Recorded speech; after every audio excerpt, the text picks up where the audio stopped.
okay, the question is, how does this person know if their FTP test is correct? So,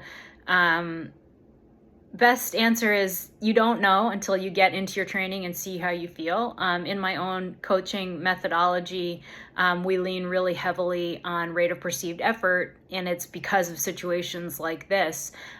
Testing is a weird thing, and some people get a really accurate result out of it and some people do not. And so the ability to really feel your FTP is kind of critical. So, experienced riders can get on their bikes and they can know what their FTP is that day within 5 minutes, because they can feel exactly what threshold is. And I say that day because that's the other caveat here, is that your FTP is not a static thing. It's not set in stone. Even it's not set in stone for a specific block of training. Your FTP is going to be a little bit different every day based on sleep, stress, nutrition, hydration, all these other factors. It can vary, 5 or 10 watts a day. So let's back up and define what this really is. FTP is about an 8 out of 10 effort. It's hard. You're going to be at ventilatory threshold 2. That means it is deep, rhythmic breathing, but it's controlled. It's not running away. Your heart rate's not running away. It's going to be high, but it's going to be fairly constant. It's going to be a point where it might increase a couple of beats over many minutes, but again, it's high.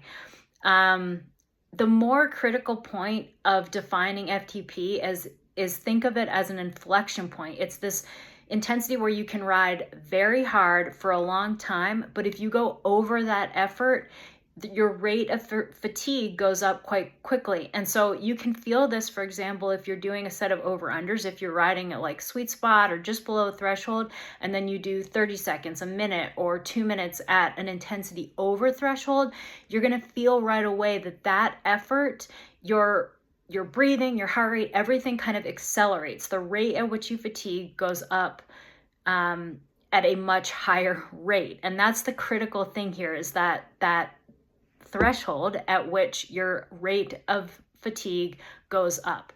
So once you can really feel that out, now you're going to be able to assess whether your training is accurate based around this FTP that you have tested at. So here's some ways to know that your FTP is not accurate. So if your FTP is set too high, training at threshold intensities is going to feel like VO2 max. You're going to have that feeling of heart rate, perceived effort, breathing, all kind of running away. That's what I'm talking about when I say your rate of fatigue, the rate at which you fatigue goes up. So threshold training needs to feel hard but controlled.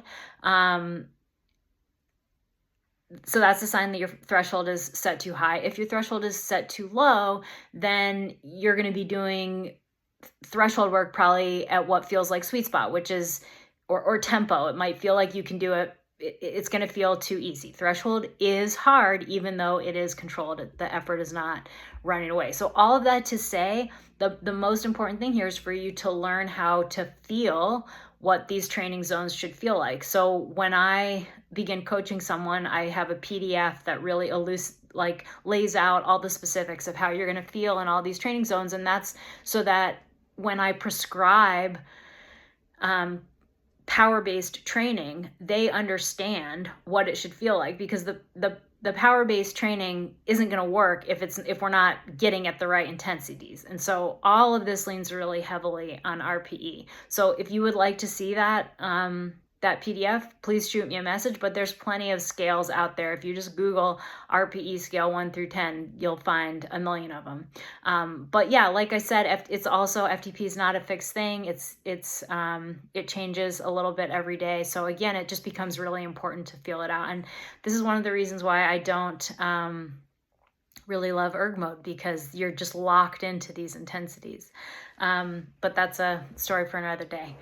At any rate, see how your training feels and use the new FTP based on the test. See how your training feels. If it feels too hard, lower your FTP. If it feels too easy, you can increase it. I'll also add, if you did a ramp test, that is kind of the least accurate of all the testing. It can be accurate, but it is the the most likely to be inaccurate. I see the highest frequency of inaccurate test results out of a ramp test. So that would be another clue. If it was a ramp test, there's just a higher chance that it might not be accurate.